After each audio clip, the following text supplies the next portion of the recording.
हिला मत ना भाई।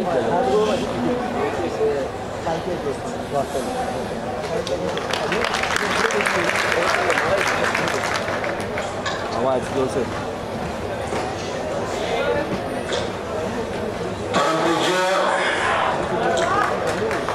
आचार्य भगवंत राजेंद्र सूरी महाराज साहब, परम पूज्य आचार्य भगवंत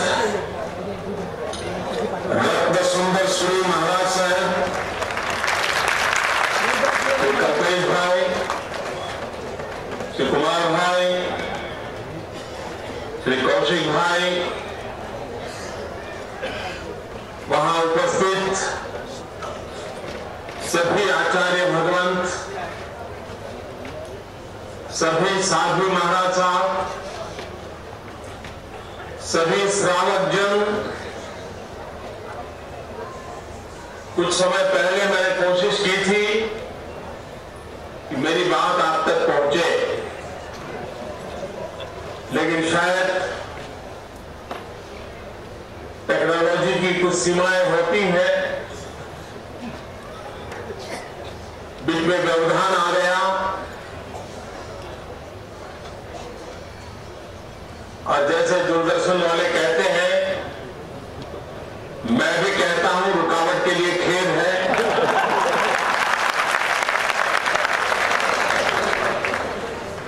मैं जब पुस्तकों का लोकार्पण कर रहा था तब तक तो शायद आप मुझे देख पा रहे थे। सबसे पहले मुझे आप सबकी क्षमा मांगनी है, क्योंकि मैं स्वयं वहां उपस्थित नहीं रह पाया।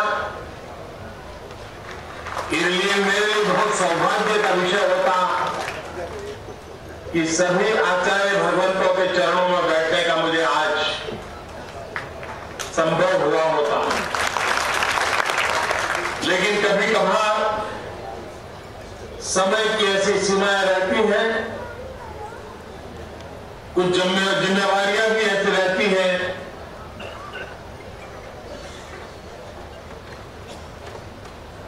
कि कुछ कामों को अत्यंत महत्वपूर्ण होने के बावजूद भी करने का सौभाग्य प्राप्त नहीं होता है। मैं भले भौगोलिक दृष्टि से आप सबसे काफी दूर बैठा हूं, लेकिन हृदय से मैं पूरी तरह आपके साथ हूं और आचार्य भगवंत के चरणों में हूं।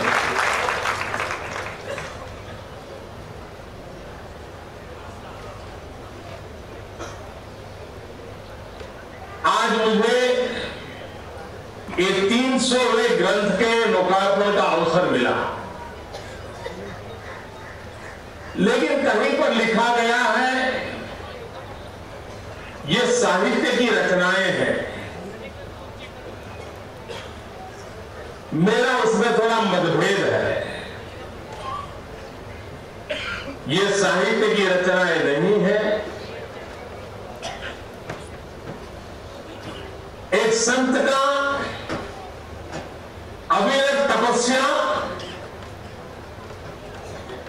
आत्मानुभूति, दिव्यता का साक्षात्कार और उसमें से गंगा की तरह पवित्र जो मनोभाव है उसे शब्द देह मिला हुआ है। और इसलिए एक प्रकार से ये वो रचना नहीं है जो साहित्यकारों की तपस्या का परिणाम होती है। एक ये दिव्य वाणी का संपुट है जिसमें समाज के साक्षात्कार से निकली हुई पीड़ा का, संभावनाओं का और समाज जीवन को कुछ देने की अदम्य इच्छा शक्ति का एक परिणाम है।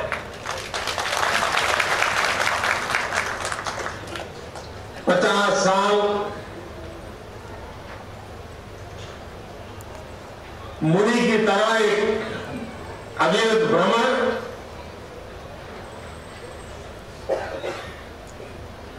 और सामान्य रूप से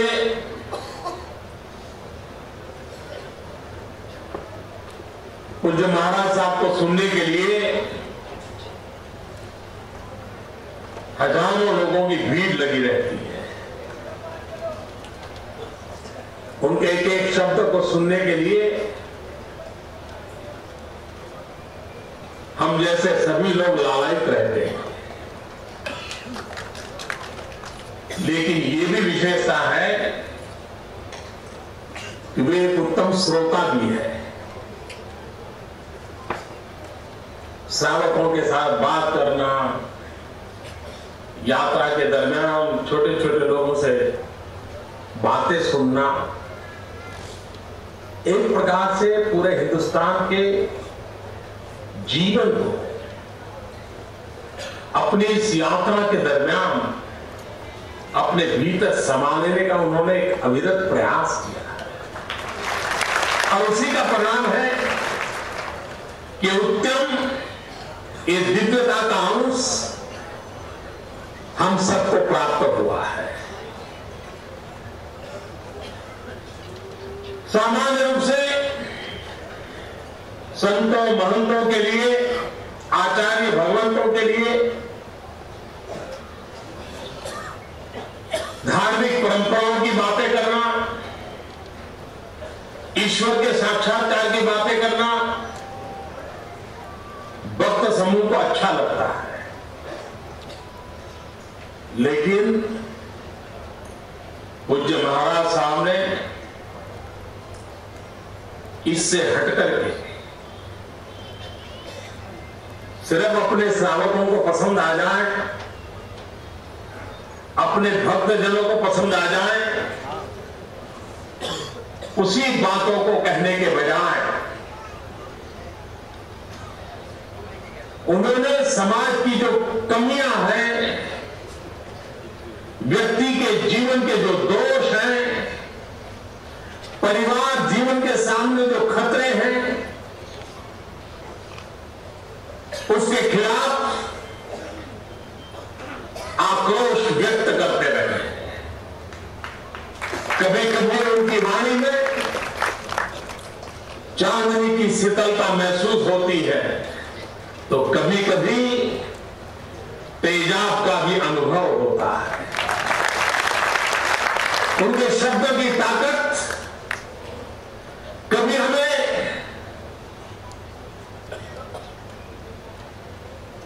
दुविधापूर्ण मन हो, निराशा छाई हुई हो, तो एक शीतलता का अनुभव कराती है। लेकिन कभी कभी समाज में ऐसी घटनाएं हो जाती है, एक संत का मन विचलित हो जाता है, आक्रोश निवट उठता है, भीतर ज्वाला फटकती है और वाणी के रूप में वो बहने लगती है और समाज को जगाने के लिए वो अपने आप को आंदोलित कर देते हैं। ये मैंने अनुभव किया है और इसलिए जितनी उन्होंने सांप्रदायिक परंपराओं की सेवा की है, उससे ज्यादा समाज सुधार की अनुभूति कराई है और उससे भी ज्यादा उन्होंने समाज को इस बात के लिए प्रेरित किया कि हर धर्म से ऊपर अगर कोई धर्म है तो राष्ट्र धर्म है। राष्ट्र धर्म जगाना, राष्ट्र की भावना जगाना, ये करते रहे।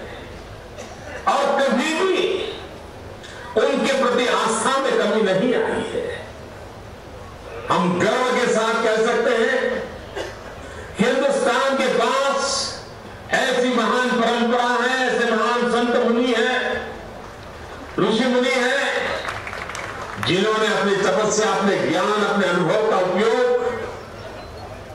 राष्ट्र के भाग्य को बदलने के लिए, राष्ट्र का भावी निर्माण करने के लिए अपने आप को खपाया।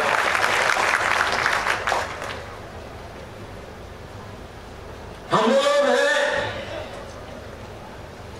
जिनको शायद दुनिया जिस रूप में समझना चाहिए अभी तक समझ नहीं पाई है। भारत एक ऐसा देश है जिसने विश्व को किसी संप्रदाय में बांधने का प्रयास नहीं किया है। भारत ने विश्व को न संप्रदाय दिया है, न सांप्रदायिकता दी है। हमारे ऋषियों ने, मुनियों ने, परंपराओं ने विश्व को सांप्रदायिकता नहीं, आध्यात्मिकता दी है। कभी कभी सांप्रदाय समस्याओं का सर्जक बन जाता है, आध्यात्म समस्याओं का समाधान बन जाता है। हमारे पूर्व राष्ट्रपति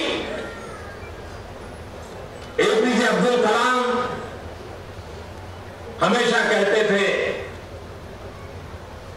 कि समस्याओं का समाधान करने के लिए मानव जात का आध्यात्मिकरण होना चाहिए, स्पिरिचुअलाइजेशन होना चाहिए। जो राष्ट्र धर्म की आलेख पूज्य महाराज साहब ने अविरत रूप से जगाई है, वो आलेख उस बात का परिचित कराती है। 300 ग्रंथ, ये छोटी बात नहीं है। अनेक विषय, व्यक्ति से लेकर के परिवार, परिवार से लेकर के समाज, समाज से लेकर के राज्य, राज्य से लेकर के राष्ट्र, राष्ट्र से लेकर के पूरी समष्टि, पूरा ब्रह्मांड, कोई विषय ऐसा नहीं है जिस पर महाराज साहब ने अपने विचार न रखे हो। उन्होंने लिखना प्रारंभ किया, तब से लेकर के आज देखें तो लगता है शायद महीने में, हर महीने शायद उनकी एक किताब निकली, तब जाकर के आज 300 किताबें हुई। ये बहुत बड़ा समाज को तोहफा है। समाज में सामान्य रूप से साहित्य की रचनाएं जो होती है वो समाज को जानने समझने के लिए, समस्याओं को जानने समझने के लिए काम आती है। लेकिन महाराज साहब ने जो हमें दिया है वो हमें जीने का तरीका भी सिखाया है। परिवार में संकट हो और महाराज साहब की किताब हाथ लग गई हो तो परिवार को संकट से बाहर निकालने का रास्ता परिवार के लोग निकालने लगते हैं। बेटा घर में कुछ गलत रास्ते पर चला हो, माँ बाप के लिए कुछ अलग ढंग से सोचने लगा हो और कहीं महाराज साहब का एक आध वाक्य पढ़ने को मिल गया तो उसने अपने जीवन की राह बदल दी हो और फिर से माँ बाप के साथ पास जाकर के समर्पित हो, बहुत सारा धन कमाया हो, लेकिन महाराज साहब की एक बात सुनी हो तो उसका मन बदल जाता है और उसको लगता है कि मैं अब आगे अपना धन समाज सेवा में समर्पित करूंगा, कोई समाज सेवा का काम करूंगा, किसी दुखियारे की मदद करने का प्रयास करूंगा। ये एक प्रकार से सामाजिक क्रांति का प्रयास है और ये प्रयास आने वाले दिनों में हम सबको प्रेरणा देता रहेगा। मैं आज आचार्य भगवंत रत्न सुंदर सूरी महाराज साहब के चरणों में प्रणाम करता हूं, जिन गुरुजनों के साथ बैठ करके एक सच्चे शिष्य के रूप में अपने जीवन को उन्होंने ढाला, वो उत्तम गुरु शिष्य परंपरा का भी उदाहरण है। अब खुद गुरु पद पर बैठने के बाद उत्तम शिष्य परंपरा को आगे बढ़ाने का काम करके उन्होंने वो भी अपनी भूमिका निभाई है। मेरा सौभाग्य रहा है उनके आशीर्वाद प्राप्त करने का, उनके विचारों को सुनने का, उनके सुझावों को समझने का।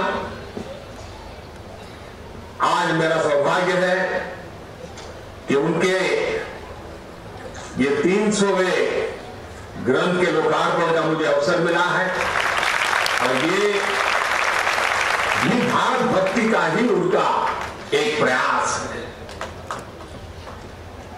मां भारती के लिए कैसे कुछ करें, हमारा देश गरीबी से मुक्त कैसे हो, 125 करोड़ देशवासी स्वच्छ भारत के सपने को कैसे पूर्ण करें, 35 साल से कम उम्र के करोड़ों करोड़ों लोग, ऐसे हमारे नौजवान भारत के भाग्य को बदलने के लिए बहुत बड़ी शक्ति कैसे बने, इन सपनों को साकार करने के लिए हम सब मिलकर के एक अविरत प्रयास करते रहे। मैं आज के इस शुभ अवसर पर इस भव्य आयोजन के लिए समिति को बधाई देता हूं, पूज्य महाराज साहब को प्रणाम करता हूं,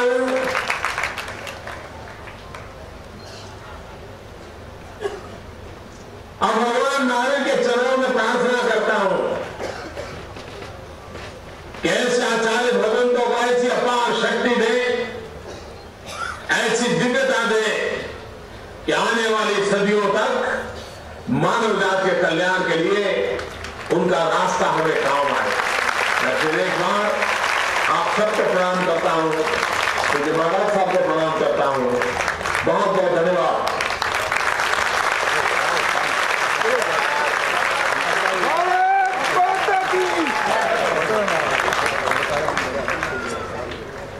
दिल्ली से आपका वक्तव्य सुन के कभी करेक्शन करना पड़ता है, ना कुछ रिपीट करना पड़ता है। वो एक बात, वो ताकत मेरी नहीं है, मैंने बता दिया फाउंडेशन में क्या है। मगर ये लिखने के बाद अभी 300 किताब, रोज रोज एक एक किताब, और वो टाइम कल्पेश वो लिप के बाजू में खड़े थे। इतनी व्यस्तता के बीच में नरेंद्र भाई ने कल्पेश के कंधे पे हाथ रख करके सीधा प्रश्न पूछा, कल्पेश तू अहिया क्या थी? नरेंद्र भाई ने पण जे कल्पेश याद छे, धात्रिका बहन ने जीवन भर का ब्रह्मचर्य का व्रत किया है, ऐसे पवित्र पुरुष को मेरी ओर से धात्रिका बहन से भी निवेदन है कि आप भी मंच पे पधारिए। गुरु गोविंदा, गुरु मेरी पूजा, गुरु गोविंदा, गुरु मेरा पार ब्रह्मा, गुरु भगवंता। जोरदार ताली से बंदा कीजिए, अपने दोनों हाथ ऊपर करके जोरदार ताली से बंदा। जिस बुक में गुरुदेव ने सुरात की वही बुक हमारे कल्पेश भाई को दी है।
शांति चंद्र सिन्हा के समुदाय के, प्रेम सिन्हा के समुदाय के, शांति चंद्र सिन्हा अलग अलग मुनि भक्तों, आचार्य भक्तों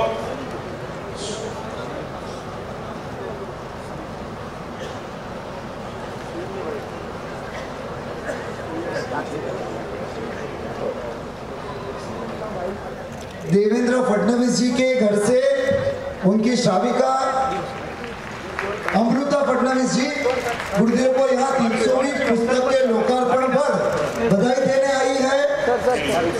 और महाराष्ट्र के भाजपा एकम के प्रेसिडेंट आशीष शेलार के घर से उनकी श्रीमती जी एडवोकेट प्रतिमा आशीष शेलार जी गुरुदेव को बधाई देने आई है। साहित्य सत्कार समारोह समिति इनका हार्दिक स्वागत करती है। गुरुदेव से वो आशीर्वाद ले रहे हैं।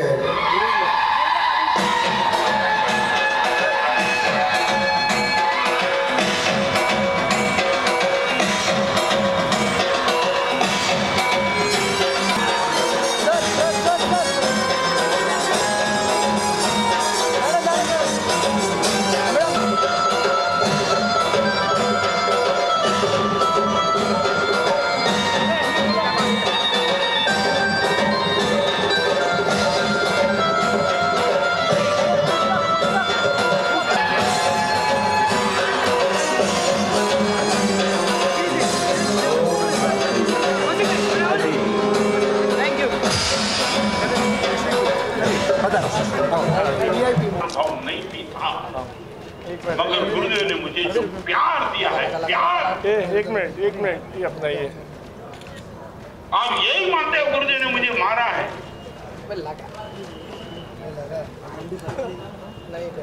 दशा गुरबाड सोसाइटी के छात्रों ने रात को 2 बजे उल्टी हुई वॉमिट। इतना सुंदर महाराज का पुस्तक विमोचन में मुझे यहाँ आके बहुत ही खुशी, और उनका जो मैंने प्रवचन सत्संग सुना उसमें मेरे दिल में मन में काफ़ी नई प्रेरणा जागृत हुई है। और मुझे अपने देश के लिए, समाज के लिए कुछ करने की प्रेरणा बहुत ही अच्छी तरह से मेरे मन में उत्पन्न हुई है। मैडम, इस किताब से युवाओं को क्या संदेश देना चाहिए? इस किताब से युवाओं को शिक्षण के साथ साथ संस्कार भी आज के ज़माने में बहुत ज़रूरी बात हो गई है। तो शिक्षण लेने के साथ साथ संस्कार भी बहुत ज़रूरी है। मैडम, देखा जाए तो आज के जो युवा पीढ़ी है ज़्यादा करके व्यस्त बातों में ध्यान देती है, जैसा मोबाइल और हर चीज़ों में। तो आज मंदिरों में या जो भक्ति की जो बातें उसमें ध्यान देती है, तो क्या कहना चाहिए युवाओं को? जिस तरह आज की युवा पीढ़ी सोशल मीडिया में बहुत आकर्षित हो रही है, उसी के साथ साथ सोशल मीडिया जिस तरह से अपने जीवन और आगे के उन्नति के लिए आवश्यकता है, उसी तरह अपने संस्कार और संस्कृति उसी की भी बहुत आवश्यकता आज के समाज में, आज के पीढ़ी को है। यह पीढ़ी ने क्या करना है, सोशल मीडिया के साथ अपने समाज, अपना देश, अपने देश की संस्कृति, पूरे वर्ल्ड में अपना भारत देश इसके संस्कृति नाम से अलग से जाना जाता है। उस संस्कृति को हम लोग ने जपना चाहिए, उसकी संस्कृति को आगे बढ़ाना चाहिए। और जो भारत देश का नाम संस्कृति के लिए ज़्यादा प्रचलित है पूरे वर्ल्ड में, उसी को हमें आगे बढ़ाना है और वैसे क्वालिटी वही रखनी है हमें। Thank you. आपसे भी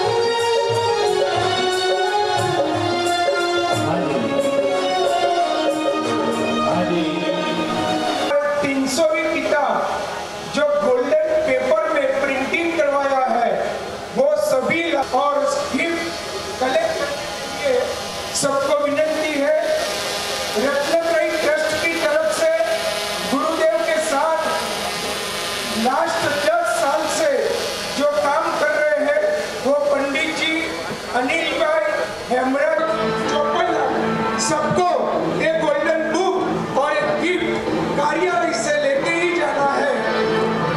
गुरुदेव ने ये 300वीं पुस्तक ब्रेल लिपि में भी लिखी हुई है।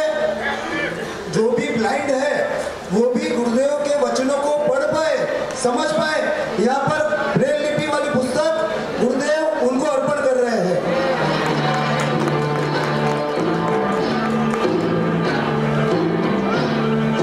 देखिए, नजारा देखिए।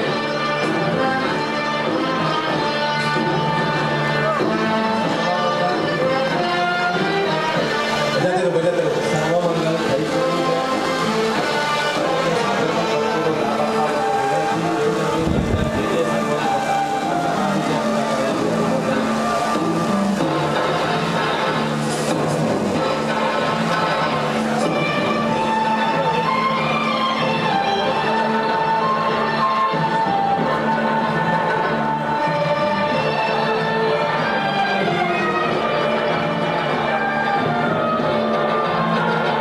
जी हाँ, आप बजाते रहो, बजाते रहो।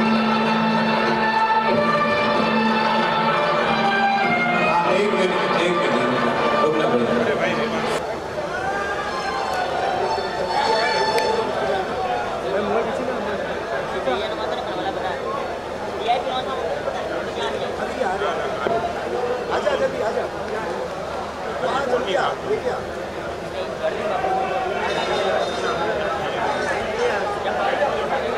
हाथ में पकड़ी ले टेबल ले आराम से आराम से।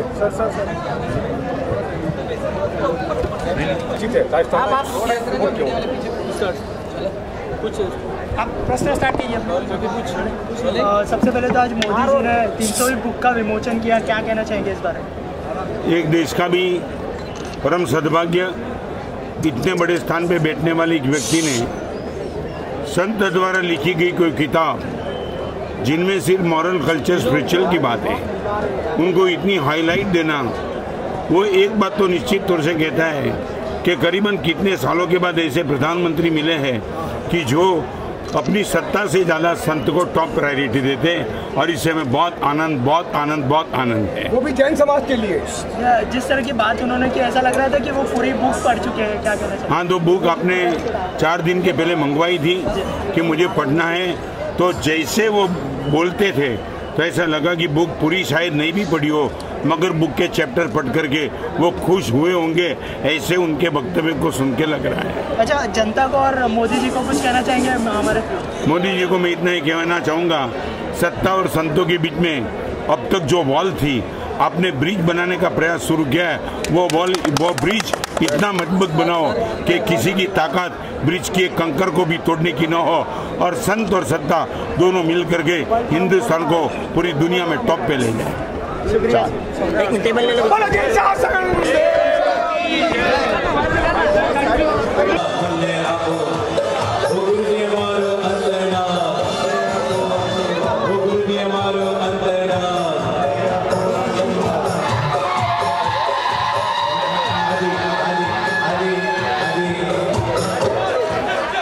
डेढ़ साल से तैयारियां चल रही है, क्या कहना चाहेंगे?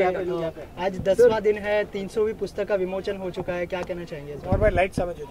नहीं, ये हमारे लिए बहुत ही गौरव की बात है कि हमारे गुरुदेव ने 300वीं पुस्तक पूर्ण की और आज उसका इनॉग्रेशन था जी।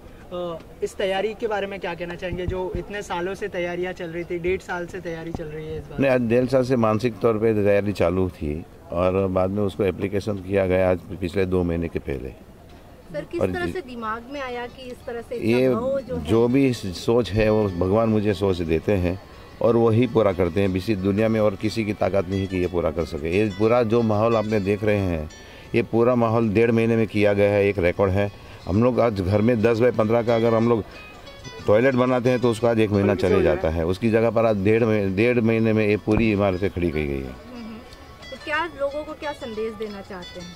लोगों को एक तो गुरु प्रत्ये अपना समर्पण भाव, गुरु प्रत्ये की भक्ति किस प्रकार हो सकती है, एक उनका उदाहरण देना चाहते हैं। सर, आजकल यंगस्टर जो है बहुत अलग रास्ते में जा रहे हैं, तो अपने समाज के थ्रू क्या मैसेज देना चाहेंगे? अपने समाज के थ्रू तो यही कि गुरुदेव की पुस्तक अगर वो पढ़ते हैं, अगर गुरुदेव के प्रवचन अगर वो सुनते हैं तो कुछ कहने की ज़रूरत ही नहीं हो, आपा वो उसमें कन्वर्ट, उसमें बदलाव आ जाएगा, उसकी गारंटी है मेरी।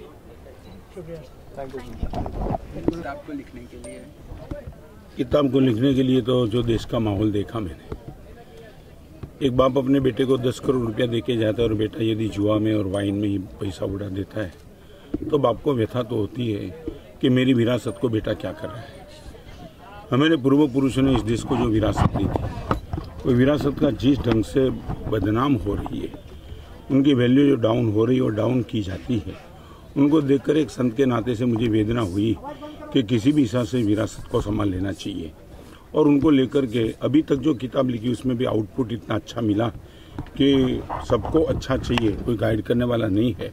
तो मुझे लगा कि मैं भी एक छोटा सा प्रयास करूं और ये प्रयास मैंने इसलिए किया था। पुस्तक को लिखने के लिए कितना समय लगा आपको? इस पुस्तक को लिखने के 1 महीने में लिख दिया। 300वीं किताब 1 महीने में, करीबन 300 किताब मैंने लिखी। हर किताब करीबन 1 महीने के अंदर मैं लिख लेता हूँ। सर, बिहार में जो एक जैन मूर्ति चोरी हुई थी उसको लेकर वापस आ गई है, तो उस पर आप किस तरह से नीतीश सरकार को? सभी को मैं धन्यवाद देना चाहता हूं, क्योंकि इतनी बड़ी चीज़ थी, बड़ी वैल्यूएबल चीज़ थी, पूरे जैन समाज का उसमें प्राण था। तो केंद्र ने, राज्य ने, सबने इतना अच्छा सहयोग दिया और भगवान की परम कृपा कि सभी का सपोर्ट पूरे जैन समाज को मिला, सत्ता का, पुलिस का, सभी टीमों का। और इसलिए एक मन में भाव था कि मूर्ति मिले तो हमें अखंड मिले, यदि मिल भी जाए टुकड़े कर दिए तो फिर मूर्ति का कोई महत्व नहीं था। तो हमारी जो प्रार्थना थी परमात्मा को, और इसी चीज़ को लेकर के प्रार्थना ही, प्रभु आपकी मूर्ति हमें अखंड मिले ताकि हमारा भाव अखंड बना रहे। उसमें केंद्र सरकार का भी अच्छा रोल रहा। जिस दिन मूर्ति मिली, राजनाथ सिंह से भी मेरी बात हुई थी और नीतीश कुमार के पास भी जो रिप्रेजेंटेटिव गए थे और जैन समाज भी पूरा खुश था और नितिन कुमार भी बहुत अप्रिशिएट किया कि इस मूर्ति को लेकर के आपने टॉप प्रायोरिटी को लेकर के इसमें जो प्रयास किए, इसलिए पूरा जैन समाज आपके प्रति कृतज्ञता की अभिव्यक्ति करता है। सर, आप इस किताब के जरिए समाज को क्या संदेश देना चाहते हैं? किताब के जरिए मैं संदेश तो यही देना चाहता हूँ कि जो वर्षों से लेकर के बैठा हूँ कि दुर्जन सज्जन बन जाए, हर सज्जन संगठित बन जाए और संगठित सज्जन सक्रिय बन जाए। और तकलीफ यह है कि दुर्जन सज्जन को दुर्जन बनने का हर रास्ता खुला कर दिया है और दुर्जन संगठित है और संगठित दुर्जन सक्रिय है। इतनी तबाही मचाई है। मैं आपको कहूँ, गटर का ढक्कन खुला है और इत्र की बोतल बंद है, तो होगा क्या? पूरे गांव का, नगर का, राष्ट्र का पॉल्यूशन बिगड़ जाएगा। तो मैं प्रयास करता हूं कि गटर का ढक्कन बंद हो और इत्र की बोतल खुली हो जाए। है और लोगों को आपने क्या प्रेरणा दिया? जो एक बात तो है कि जो हमने सोचा नहीं था उससे भी अच्छा आउटपुट मिला। खास तौर पे यंग जनरेशन जो बिल्कुल हमसे एलर्जी लग करके बैठी है, धर्म स्थान, धर्म गुरु, इनके प्रति किसी भी कारण से उनके मन में जो अच्छा भाव होना चाहिए नहीं है। हम चाहते थे कि यंग जनरेशन को हम यहाँ इकट्ठी करें और जो सोचा नहीं था उस ढंग से, जैसे आपको आपकी भाषा में बताऊं तो पूरी जिनसी पीढ़ी आई थी। ये जो कभी उपास में धर्म स्थान में वो दिखती ही नहीं है। 50 से 60 हजार बहनों का आना एक प्रवचन के लिए ओनली फॉर 2 आवर्स, ये काफ़ी महत्वपूर्ण बात थी। करीबन 15 से 20 हजार लड़के आए शिविर में, 5500 तेले हुए माने अठम के तपस्या हुई और वहाँ जो फीडबैक मिला जोन में, कितने लड़के ने अपने कागज में लिखा जो लड़के मुझे मिले भी नहीं, उन लोगों ने जीवन भर के लिए व्यसन छोड़ दिया, वाइन छोड़ दिया, गुटखा छोड़ दिया, अपने माता पिता से अलग हो गए थे। उन लोगों ने माता पिता के घर जाने का तय किया, माता पिता को घर में बुलाने का तय किया। तो ये जो आउटपुट मिला है तो उसको लेकर के, और सबसे बड़ी बात तो ये थी, महाराष्ट्र में सूखा चल रहा है। हमारे मन में सबसे पहले भाव आया था, वो ये भाव था कि महाराष्ट्र के सूखा के लिए हम कुछ क्या कर सकते हैं। तो अलग अलग गौशाला और पांजरापुर में जो पशु बैठे थे, करीबन 100 पांजरापुर में करीबन 1 लाख रुपया की राशि, माने 1 करोड़ रुपया की राशि इसी पांजरापुर में देने का प्रयास किया। 3000 जो साधर्मिक थे, वो भी कमजोर थे आर्थिक स्थिति से, उनको भी अच्छा बिठाने का, उनकी भी आर्थिक स्थिति अच्छी करने का प्रयास किया।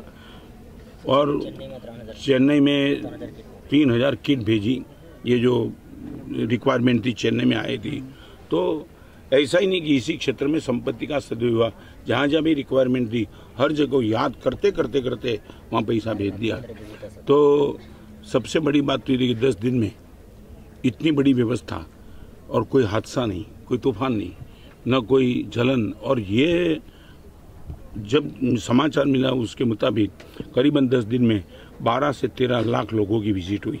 इट वॉज रियली मिरेकल कि कुछ ऐसा कोई प्रलोभन नहीं था कि जाने में मन हो, मगर 13 लाख 12 लाख लोग आए, इससे हम तो बहुत तृप्त हैं।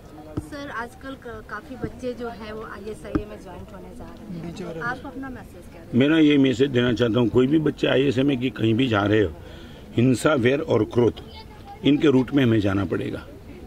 ये डाली पत्ते काटने से हमारा कुछ नहीं होगा, उनका रूट क्या है, और रूट में सबसे बड़ी बात है हमारी हिंदुस्तान की। मैं बात करना चाहता हूँ कि हिंदुस्तान की पूरी शिक्षा व्यवस्था में हर जगह कैरियर की बात है, एक भी लेसन कैरेक्टर का नहीं है। जिस बच्चे को इनका फाउंडेशन ही कैरेक्टर होना चाहिए। और आपने सबने भी इंग्लिश में कोटेशन सुना है, if wealth is lost nothing is lost, health is lost something is lost, but if character is lost everything is lost. जब आप बोलते हो कि एवरीथिंग इज लॉस्ट, तो पूरे KG से लेकर के MBA तक एक भी क्लास की एक भी पाठ में कैरेक्टर की कोई बात ही नहीं है। तो जिस बच्चे को तुम कैरेक्टर के संस्कार ही नहीं देंगे, वो बच्चे क्या पैदा होंगे? घर में क्रोध है, ये तो IAS की बात तुम करते हो, घर में क्रोध है, घर में वैर है, घर में हिंसा है। अभी तुमने 4 दिन के पहले पढ़ा होगा, माँ ने अपनी बेटी को चूल्हे में डाल दी, लड़का 10 रुपए के लिए माँ का खून कर रहा है। तो ये सब क्या है? विदाउट, मैं बड़ा था तब कैरेक्टर थी, कैरेक्टर का पार्ट था, और अभी कैरेक्टर टोटली निकल गया है। यदि इस दिक्कत को, इस तकलीफ को परिवार से, समाज से, राष्ट्र से दूर करना हो, तो कैरेक्टर को टॉप प्रायोरिटी दिए बिना इनका कोई अंतिम इलाज नहीं है। क्या लगता है इस प्रोग्राम से लोगों को क्या मैसेज है? जैनाचार्य आचार्य भगवंत रत्न सुंदर सुरेश्वर जी महाराज साहब के संयम जीवन की 50 साल की पूर्णाहुति और 300वीं किताब का विमोचन साहित्य सत्कार समारोह समिति ने 10 दिन का जो आयोजन किया, वो आयोजन सचमुच आज सफल हो गया। 3 दिन का यूथ फेस्टिवल, करीबन 10,000 युवक युवती भारत भर से यहाँ पर आए। गुरुदेव का 3 दिन का बहुत बढ़िया प्रवचन रहा और मुंबई की सभी संघों की पाठशाला में से 10,000 छोटे छोटे बच्चे यहाँ पर आए। उनकी भी शिविर हुई, कंपटीशन हुई। अठम तप की आराधना 5,200 लोगों ने 3 दिन का तेला किया। अठम तप की भी आराधना हुई और 8 तारीख को महिला दिन था। मुंबई की सभी कम्युनिटी की महिला, कुल मिला के 40-50 हजार महिला गुरुदेव का प्रवचन सुनने के लिए यहाँ पर उपस्थित हुए। और आज अंतिम दिन 300वीं किताब का विमोचन अपने देश के लोक लाडीले प्रधानमंत्री श्री नरेंद्र भाई मोदी ने दिल्ली में बैठे बैठे विमोचन किया और बहुत अच्छा इनका वक्तव्य भी रहा। पूरे भारत भर के जैन समाज में आज आनंद हो गया है। मेरा भारत, सारा भारत, महान भारत, ये पुस्तक का विमोचन बहुत अच्छी तरह से हुआ। कुल मिला के 10 लाख से ज़्यादा लोगों ने ये कैंपस की मुलाकात ली है और गुरुदेव की जो 42 अलग अलग सब्जेक्ट पर किताब है, उन किताबों में माता पिता के साथ कैसे रहना चाहिए, परिवार के साथ कैसे रहना चाहिए, मंदिर में प्रभु भक्ति क्यों करनी चाहिए, ये पूरा एग्जीबिशन के माहौल से यंग जनरेशन को भी बहुत अच्छा सीखना मिला। करीबन हजारों लाखों युवाओं ने यहाँ आकर के इनके जीवन में जो व्यसन थे, वो व्यसन को त्याग करके ये कैंपस को छोड़ा है। हमारे पास 10,000 से ज़्यादा टीन एजर्स का पत्रों हमारे पास आया है और ये पढ़ते हुए हम भी गदगद हो जाते हैं कि मेरे साथ साहित्य सत्कार समारोह समिति में एक कुमार भाई मेहता है जो माटुंगा रहते हैं। पूरा आयोजन का स्वप्न जो था वो उन्होंने इस धरती पर खड़ा कर दिया है। लगातार 6 महीने से ये कुमार भाई और कौशिक भाई 6 महीने से लगातार यहाँ पर ये ज़मीन में आ करके बैठ करके ये पूरा आयोजन को सफल बनाने में इनका पूरा योगदान है। साहित्य सत्कार समारोह समिति की ओर से मैं सभी मीडिया का भी आभार व्यक्त करता हूँ कि ऐसे कार्यक्रम में 10 दिन तक लगातार आप सभी ने जो समय निकाला और जो प्रचार करवाया, उसी प्रचार से लाखों लोग यहाँ पर आए और ये प्रसंग देख पाए। आप सभी मीडिया का, चैनलों का और सभी का हम सचमुच साहित्य सत्कार समिति की ओर से सबका अभिवादन करते हैं और आप सबको भी धन्यवाद देते हैं। ये कार्यक्रम तो सफल हो गया, लेकिन आपको एक ओरिजिनल बुक दी गई है उनकी लिखी हुई, तो उसके लिए क्या कहना चाहेंगे? किस तरह की फीलिंग है आप? आचार्य भगवंत ने 300वीं किताब का विमोचन तो प्रधानमंत्री श्री ने किया, लेकिन उनके हाथ से जो बुक लिखी जाती है वो बुक आज गुरुदेव ने मेरे को अर्पण की। 1981 से रत्नत्रयी ट्रस्ट की स्थापना की है, तभी से ये पुस्तक का प्रकाशन की कामगिरी देखने का लाभ मेरे को मिलता है। गुरुदेव इतने निष्प्रिय है कि आज तक रत्नत्रयी ट्रस्ट कैसे चलाते हो, इनका बैलेंस शीट क्या होता है, कौन सी किताब कितने रुपये में छपती है, अपने कितने आजीवन सभ्य है, वो कभी जानकारी भी लिया नहीं है। इतनी निष्प्रियता है और गुरुदेव के हृदय में वो भाव था और उनके हाथ से लिखी हुई किताब आज मेरे को मिली। मैं भी धन्य बना हूँ और गुरुदेव के प्रति ये ऋण मेरे पर है, वो मैं सचमुच मानता हूँ। सर, इस कार्यक्रम का आयोजन करने में आपको क्या कठिनाइयों का सामना करना पड़ा? शंखेश्वर पार्श्वनाथ भगवान की असीम कृपा रही कि इस आयोजन में 3 महीने से करीबन 2000 कारीगर मिस्त्री पश्चिम बंगाल के, महाराष्ट्र के, राजस्थान के ये लोग काम कर रहे हैं, फिर भी किसी को कुछ भी हुआ नहीं। लाखों लोग यहाँ कैंपस में आए, लेकिन परमात्मा की और गुरुदेव का प्रचंड पुण्य कि किसी को भी कुछ निर्विघ्न ये 10 दिन का महामहोत्सव संपूर्ण हुआ है। इनका भी हमको बहुत आनंद है। Thank you so much.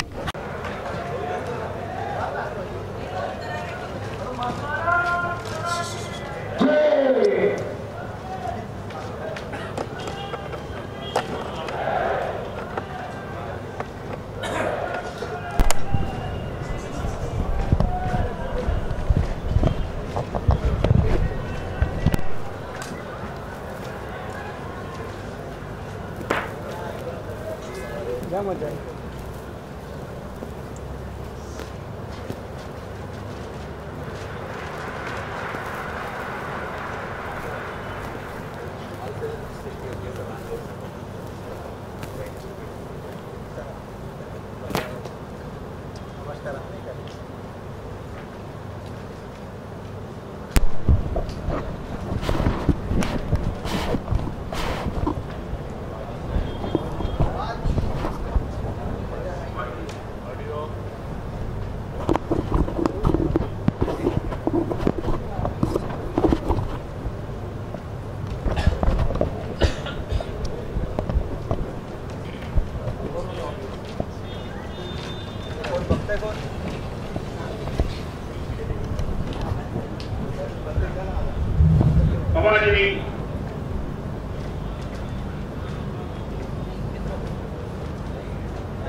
आगे सीधे चल।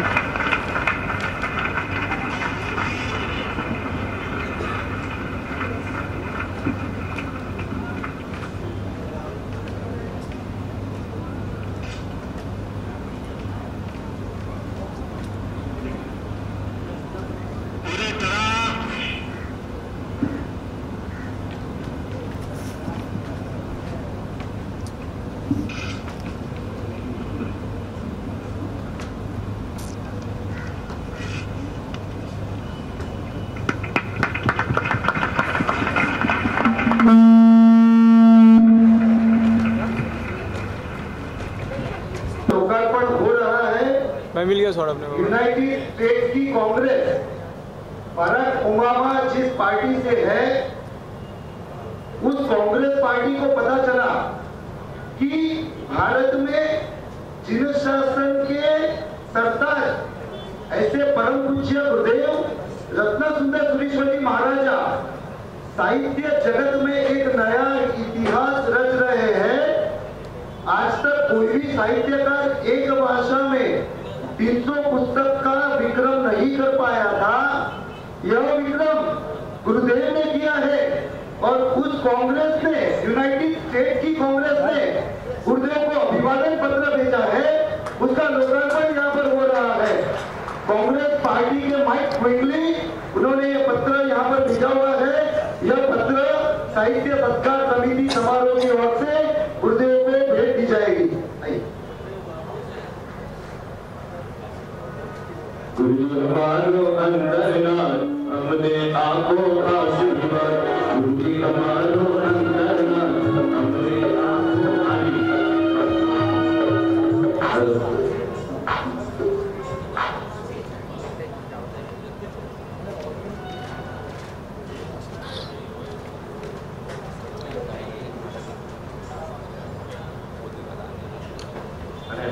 अलग अलग लैंग्वेज में विमोचन, हिंदी में विमोचन करते श्री राजेश जी मुनोज અને શ્રી કલ્પેશ ભાઈ।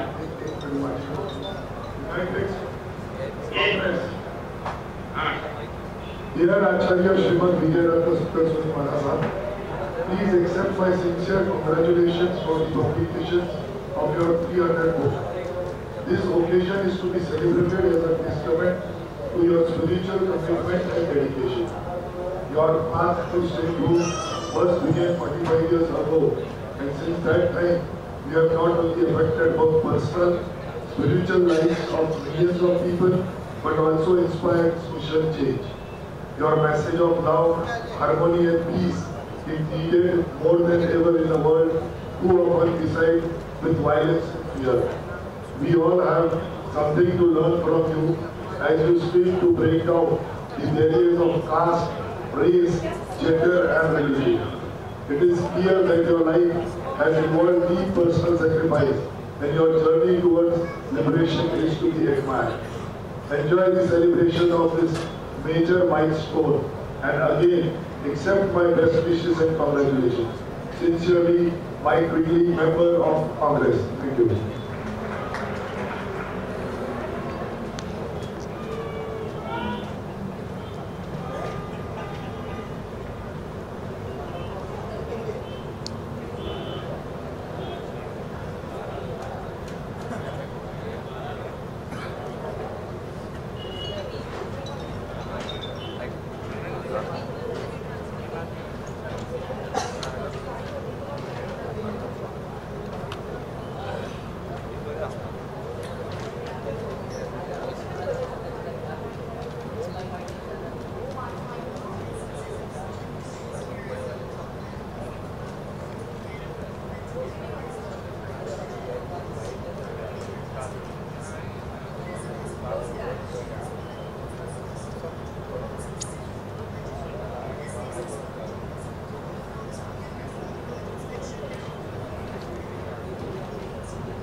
इंडियन भाषा में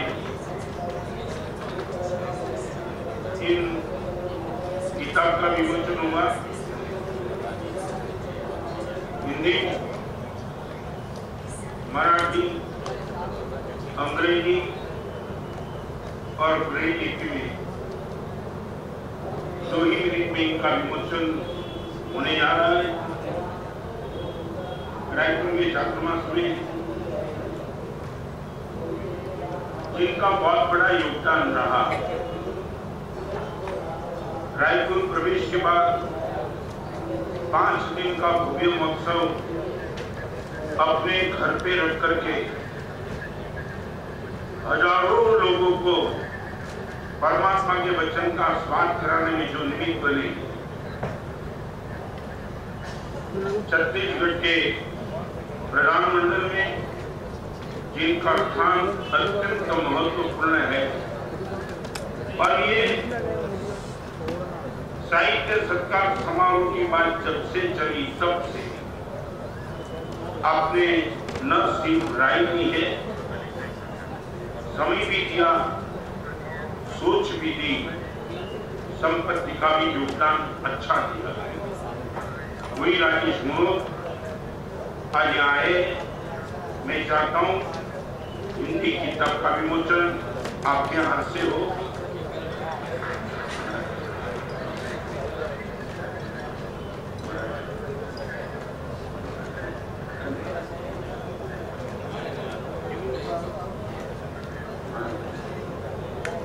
हिंदी, मराठी और इंग्लिश तीनों किताब का विमोचन सब एक साथ होकर के यहाँ करते हैं। पेशवाई शाह, श्री कुमारभाई माटुंगा, श्री कौशिक भाई मुलुंड, श्री पलक भाई अहमदाबाद, डॉक्टर संजय भाई सूरत, श्री निखिल भाई कुसुमगढ़ राजपुर, श्री हेतल भाई विक्रोली, श्री विशु भाई मुलुंड, श्री परेश भाई मुलुंड और श्री नसीब रसन भाई मुलुंड। बहुत महत्वपूर्ण बात करनी बाकी है। रविवार है, एकदम शांति से आप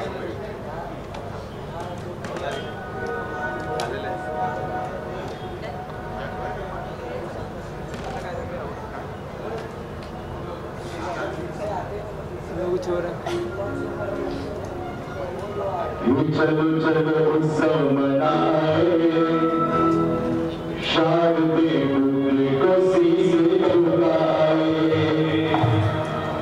चलो चलो उत्सव मनाए, शारदे फूल को शीश झुकाए। आओ देखो किसमें एक दूसरा, आज देखो किसमें दूसरा, आओ मिलकर के उनको मनाए। चलो